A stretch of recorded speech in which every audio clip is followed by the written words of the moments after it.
Law 8. Make other people come to you. Use bait if necessary. When you force the other person to act, you are the one in control. It is always better to make your opponent come to you, abandoning his own plans in the process. Lure him with fabulous gains, then attack. You owe the cards observance of the law at the Congress of Vienna in 1814. The major powers of Europe gathered to carve up the remains of Napoleon's fallen empire. The city was full of gaiety and the balls were the most splendid in memory. Hovering over the proceedings, however, was the shadow of Napoleon himself. Instead of being executed or exiled far away, he had been sent to the island of Elba, not far from the coast of Italy. Even imprisoned on an island, a man as bold and creative as Napoleon Bonaparte made everyone nervous. The Austrian plotted to kill him on Elba, but decided it was too risky. Alexander I, Russia's temperamental czar, heightened the anxiety by throwing a fit during the Congress. When a part of Poland was denied him, "Beware, I shall lose the monster," he threatened. Everyone knew he meant Napoleon. Of all the statesmen gathered in Vienna, only Trand, Napoleon's former foreign minister, seemed calm and unconcerned. It was as if he knew something the others did not. Meanwhile, on the island of Elba, Napoleon's life was a mockery of his previous glory as Elvis's king.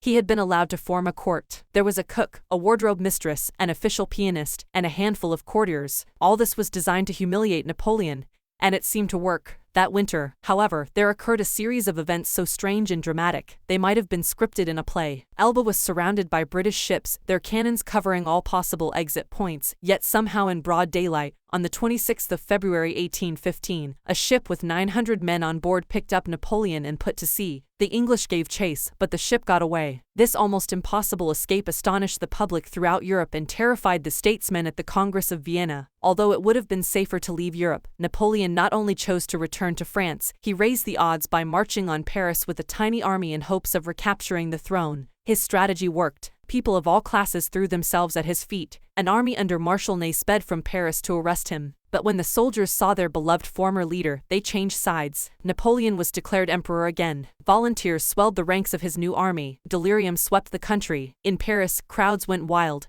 The king who had replaced Napoleon fled the country. For the next 100 days, Napoleon ruled France. Soon, however, the giddiness subsided. France was bankrupt, its resources nearly exhausted.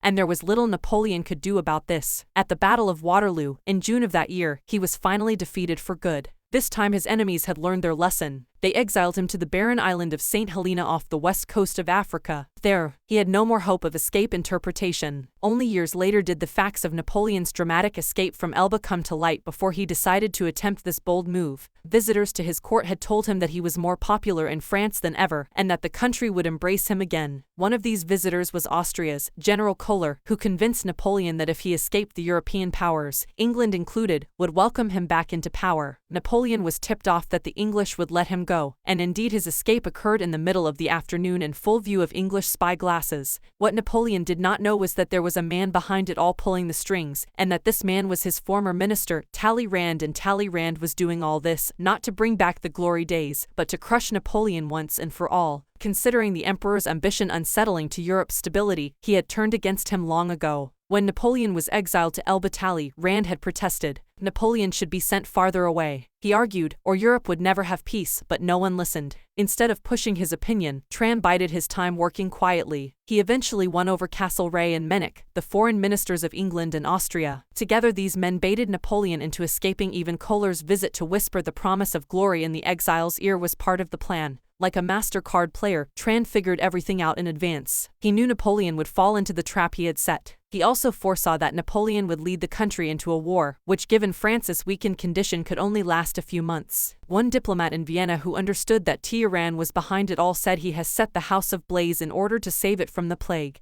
Keys to power. How many times has this scenario played itself out in history? An aggressive leader initiates a series of bold moves that begin by bringing him much power. Slowly, however, his power reaches a peak, and soon everything turns against him. His numerous enemies band together trying to maintain his power. He exhausts himself going in this direction and that, and inevitably he collapses. The reason for this pattern is that the aggressive person is rarely in full control. He cannot see more than a couple of moves ahead, cannot see the consequences of this bold move or that one, because he is constantly being forced to react to the moves of his ever-growing host of enemies, and to the unforeseen consequences of his own rash actions. His aggressive energy is turned against him in the realm of power. You must ask yourself, what is the point of chasing here and there trying to solve problems and defeat my enemies if I never feel in control? Why am I always having to react to events instead of directing them? The answer is simple. Your idea of power is wrong. You have mistaken aggressive action for effective action, and most often the most effective action is to stay back, keep calm, and let others be frustrated by the traps you lay for them, playing for long-term power rather than quick victory. Remember, the essence of power is the ability to keep the initiative, to get others to react to your moves, to keep your opponent and those around you on the defensive. When you make other people come to you, you suddenly become the one controlling the situation, and the one who has control has power. Two things must happen to place you in this position. You yourself must learn to master your emotions and never to be influenced by anger. Meanwhile, however, you must play on people's natural tendency to react angrily when pushed and baited in the long run. The ability to make others come to you is a weapon far more powerful than any tool of aggression. Manipulation is a dangerous game. Once someone suspects he is being manipulated, it becomes harder and harder to control him. But when you make your opponent come to you, you create the illusion that he is controlling the situation. He does not feel the strings that pull him, just as Napoleon imagined that he himself was the master of his daring escape and return to power.